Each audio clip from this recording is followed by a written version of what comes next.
राहुल निवेश YouTube channel से मैं राहुल आप लोगों का बहुत बहुत स्वागत करता हूं। फ्रेंड्स, वीडियो आपके लिए बहुत इंपॉर्टेंट है। अगर आप एयरटेल का सिम कार्ड यूज़ करते हैं और आपको स्लो स्पीड का सामना करना पड़ रहा है, तो फ्रेंड्स मैं आपके लिए एक ऐसी सेटिंग लेकर के आया हूं जिसको करने के बाद में आपकी जो इंटरनेट की स्पीड है वो बहुत हद तक बेहतर हो जाएगी। तो फ्रेंड्स, ये समझना आपके लिए बहुत ज़रूरी है, क्योंकि आप ऑपरेटर्स को पैसा देते हैं और आपको अच्छी स्पीड नहीं मिलती है और आप चाहते हैं कि आपकी जो इंटरनेट की स्पीड है बहुत बेहतर हो जाए। आपको सही सेटिंग्स की जानकारी नहीं होती है। जैसे ही आपको डिवाइस मिल गया, आप लोगों ने क्या किया, डेटा कनेक्शन ऑन किया और आपने उसका यूज़ करना चालू कर दिया। लेकिन आपको स्पीड की दिक्कत आती है, आपको स्पीड का प्रॉब्लम आता है। आप सोचते हैं कि यार मेरे ऑपरेटर की जो गलती है, कुछ मेरे जो सिम कार्ड है उसमें कुछ इशू हो सकता है या फिर पीछे से ही कोई दिक्कत है।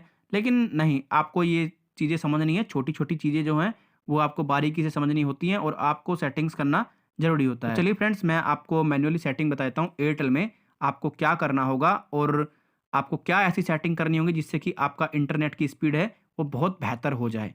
तो चलिए शुरू करते हैं हमारा आज का वीडियो। मैं वीडियो में आगे बढ़ूँ, आप लोगों से एक छोटा-सा रिक्वेस्ट करूँगा, कृपया चैनल को ज़रूर सब्सक्राइब कर लें और सब्सक्राइब करने के बाद में बेल आइकन को ज़रूर दबाएँ। उससे क्या होगा, कोई भी हमारी वीडियो आएगी उसका नोटिफ़िकेशन आपको सबसे पहले मिल जाएगा। तो फ्रेंड्स, आपको अपने मोबाइल की सेटिंग में जाना है, जो आपके मोबाइल की मेन सेटिंग है। आप चाहे किसी भी डिवाइस का प्रयोग करें, चाहे आप लेनोवो का यूज़ कर रहे हो, चाहे आप सैमसंग का यूज़ कर रहे हो, चाहे आप रियलमी का यूज़ कर रहे हो, क्योंकि देखिए मैं तो आपको जो सेटिंग बताने वाला हूँ, ये रियलमी के डिवाइस में बताने वाला हूँ। तो चलिए सेटिंग में आपको लेकर के चलता हूँ मैं। तो फ्रेंड्स, मैं जैसे कि आपको सेटिंग में लेकर के आ चुका हूँ, जो मेरे डिवाइस की मेन सेटिंग है उसमें लेकर के आ चुका हूँ।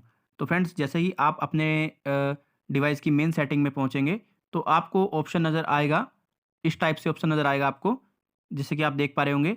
अगर आप रियलमी का डिवाइस यूज़ कर रहे हैं और एंड्रॉयड 10 यूज़ कर रहे हैं तो आपको ऑप्शन नज़र आएगा SIM card and mobile data. समझ रहे हैं? तो आपको SIM card and mobile data पर ही क्लिक कर देना है। हो सकता है कि आपके में वायरलेस एंड डेटा आए, आपके में सिम कार्ड मैनेजमेंट आए, डिपेंड करता है कि आप कौन से ब्रांड का डिवाइस यूज़ कर रहे हैं, उस पे डिपेंड करता है। तो चलिए हम SIM card and mobile data में चलते हैं। फ्रेंड्स, जैसा कि मैं आपको बताता हूँ, मैं 2 सिम कार्ड यूज़ करता हूँ और दोनों सिम कार्ड मेरे शो कर दिए हैं इन्होंने। अब ये पूछ रहा है मुझसे कि कौन से सिम पर आप अपनी सेटिंग को करना चाहते हैं। तो देखिए, आपसे मैं एक बात कहना चाहूँगा, जो व्यक्ति इंटरनेट यूज़ करते हैं, ख़ास करके उनको बता दूँ 4G सिम में जो इंटरनेट यूज़ करते हैं, वो सिम कार्ड को अपने को सिम स्लॉट फर्स्ट में रखें जिससे आप इंटरनेट यूज़ करते हैं। उससे क्या होता है, काफ़ी बेहतर आपको स्पीड मिलती है, बहुत बेहतर आपको स्पीड मिलेगी, बहुत ही बेहतर। आप करके देखेंगे तो आपको एक अलग ही अ, नज़र आएगा मामला। क्योंकि देखिए, बहुत सारे डिवाइसों में मैंने देखा है कि उसमें 4G की फैसिलिटी सिम स्लॉट 1 में होती है, 2 में नहीं होती है। और सिम स्लॉट 1 में सारी फैसिलिटीज़ वो देते हैं, जैसे वाईफ़ाई कॉलिंग, वोएलटी कॉलिंग, वो मैं आपको आगे दिखाऊँगा।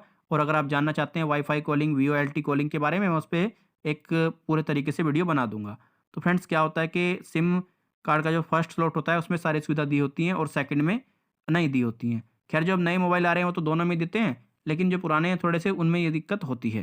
तो चलिए फ्रेंड्स, हम अपना जो एयरटेल का सिम कार्ड है जो हमने फर्स्ट में डाला हुआ है, उसको सिलेक्ट कर लेते हैं। तो देखिए फ्रेंड, जैसे कि मैंने इस पर क्लिक किया तो देखिए एक और विंडो मेरे सामने ओपन हो गई, जिसमें कि पहले में पूछ रहा है ये सिम कार्ड को आप इनेबल करना चाहते हैं या डिसेबल करना चाहते हैं, हमें इसको भी नहीं छेड़ना है। फिर पूछ रहा है ये सिम कार्ड नेम, ठीक। फिर पूछ रहा है ये सिम कार्ड नंबर, हमें इनको भी नहीं छेड़ना है। हमें ये छेड़ना है डेटा रोमिंग। तो डेटा रोमिंग अगर आपका ऑफ है तो आप इसको ऑन कर दीजिएगा, मेरा तो फिलहाल में ये ऑन ही है ऑलरेडी। फिर पूछ रहा है ये VOLTE। तो फ्रेंड्स, VOLTE का जो ऑप्शन आपको नज़र आ रहा है, VOLTE का भी आपको ऑन रखना है, ठीक। फिर फ्रेंड्स, आपको वाईफाई कॉलिंग का आ रहा है, आपको वाईफाई कॉलिंग का भी ऑप्शन ऑन रखना है। फिर फ्रेंड्स, आप देख पा रहे होंगे इसमें प्रेफर्ड नेटवर्क टाइप, तो प्रेफर्ड नेटवर्क टाइप पे आपको क्लिक करना है।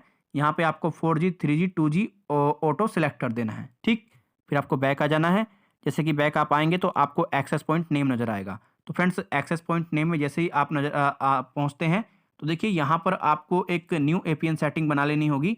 आपके जो सेटिंग है उसको आपको डिलीट कर देना है। हालांकि मैंने ये बनाई हुई है, लेकिन मैं आपको डिटेल में अच्छे तरीके से बताऊंगा बना करके। तो आपको इसको डिलीट कर देना है। देखिए, जैसे कि मैं आपको बताता हूँ, मैं इसको डिलीट कर देता हूँ। इस सेटिंग को मैं नए तरीके से, नए सिरे से आपको जो APN सेटिंग है बताता हूँ बना करके, ठीक। क्योंकि देखिए, आपको एक एक चीज़ समझना बहुत ज़रूरी है। तो देखिए आपको प्लस का जो आइकन नज़र आ रहा होगा, आपको इस पे क्लिक करना है, ठीक, प्लस के आइकन पे। तो देखिए आपको नेम में टाइप करना है एयरटेल इंटरनेट। ए आपका कैपिटल होगा, देखिए मैं जैसे कि आपको बता रहा हूँ टाइप करके। ए कैपिटल होगा, AIRTEL,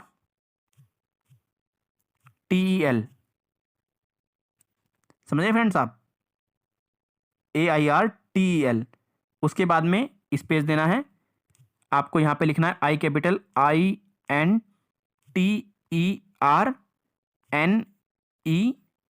ठीक, आपको ओके कर देना है। फिर आपको APN में जाना है। APN में आपको लिखना है airtelgprs.com। देखिए APN में टाइप करना है आपको AIRTEL GPRS, ठीक है, GPRS.com, आपको ये टाइप कर देना है। और ध्यान रखना है कि आपको ये ना स्मॉल में ही टाइप करना है, कोई स्पेस नहीं देना है, आपको सिर्फ और सिर्फ स्मॉल लेटर्स में ही आपको टाइप करना है। फिर आपको स्क्रॉल डाउन करना है, जैसे कि आप देख पा रहे होंगे प्रॉक्सी, पोर्ट, ये सब आपको ब्लैंक छोड़ देना है, बिल्कुल ब्लैंक छोड़ देना है। आपको मतलब स्क्रॉल डाउन करना है। फिर आप जैसे नीचे जाएंगे फ्रेंड्स, आपको देखिए एपीएन टाइप नजर आ रहा होगा। आप एपीएन टाइप में ऐसे अगर आपको कोई ऑप्शन नजर आ रहा है तो ठीक है, यहाँ पे आपको लिखने के लिए बोलेगा। यहाँ अगर आपको लिखने के लिए नहीं बोलता है, उसमें छोड़ सकते हैं और आप इसमें डिफॉल्ट लिख देंगे तो बेटर होगा, लेकिन मैं इसको ब्लैंक छोड़ दूंगा, ठीक। फिर यहाँ पे एपीएन प्रोटोकॉल नजर आ रहा होगा, आपको एपीएन प्रोटोकॉल में IPv4 IPv6 सिलेक्ट कर देना है। आपको एपीएन प्रोटोकॉल रोमिंग नजर आ रहा होगा, आपको इसको सिलेक्ट कर लेना है और इसमें भी IPv4 IPv6 आपको सिलेक्ट कर देना है। आपको बैरियर में जाना है, बैरियर में आपको अनस्पेसिफाइड लिखा आ रहा होगा और दूसरा LTE लिखा आ रहा होगा, तो आपको इसको छोड़ करके LTE को सिलेक्ट कर लेना है। बहुत सारे डिवाइस में अगर LTE सिलेक्ट ना हो तो अनस्पेसिफाइड पे ही आप रहने देना, ठीक है। तो चलिए हम इस सेटिंग को यहाँ से सेव कर देते हैं। जैसे ही हम सेटिंग को सेव कर देंगे, ठीक, ये तो हमारी सिलेक्ट हो गई है, ठीक। अब उसके बाद में आपको अपने मोबाइल को 10 सेकंड के लिए एरोप्लेन मोड में लगाना है, जैसे कि मैं आपको लगा करके दिखाता हूं। तो फ्रेंड्स मैंने अपने डिवाइस को एरोप्लेन मोड में लगाया और अब एरोप्लेन मोड में लगाने के बाद में मैं आपको जो स्पीड टेस्ट का जो क्लॉक है उसमें लेकर के आ चुका हूं। अब मैं आपको स्पीड टेस्ट करके दिखाता हूं मोबाइल डेटा ऑन करने के बाद में कितनी मुझे स्पीड मिली है इस सेटिंग को करने के बाद में। फ्रेंड्स आप अपनी स्पीड को सेटिंग करने से पहले ही चेक कर लें तो ज़्यादा बेहतर होगा। देखिए अगर मैं स्पीड पहले ही चेक करता तो थोड़ा सा वीडियो काफ़ी बड़ा हो जाता, तो वो सारी चीज़ें ठीक नहीं हैं।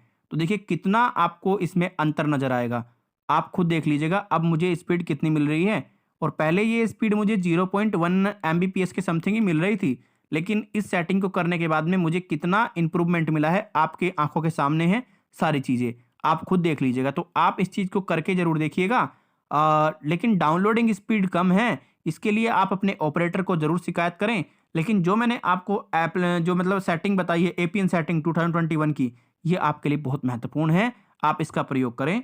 और फ्रेंड्स मुझे आप कमेंट में ज़रूर बताएं कि मेरे द्वारा दी गई जानकारी से आप कितने सहमत हैं, आपको मेरे द्वारा दी गई जानकारी अच्छी लगी है या नहीं लगी है, और इस सेटिंग को करने के बाद में आपको इंटरनेट की स्पीड में सुधार मिला है या नहीं मिला है, ये आप मुझे कमेंट में बताइए। फ्रेंड्स लाइक, शेयर और चैनल को जरूर सब्सक्राइब करें। बाय फ्रेंड्स, टेक केयर, जय हिंद, वंदे मातरम। फिर मिलूंगा आप लोगों के साथ में एक अगले वीडियो में। अगर कोई आप चाहते हैं किसी स्पेसिफिक टॉपिक पर वीडियो लेकर के मैं आपको बताऊं, तो फ्रेंड्स देखिए टेक्निकल आपको कोई भी जानकारी चाहिए आप मुझे बता सकते हैं। मोबाइल फ़ोन, कंप्यूटर और लैपटॉप से रिलेटेड कोई भी जानकारी चाहिए आप मुझे बताइएगा, मैं आपको प्रैक्टिकली सारी चीज़ें बता दूंगा करके अपने साथ में, मतलब ठीक है, डिटेल में। बाय फ्रेंड्स, टेक केयर, जय हिंद, वंदे मातरम।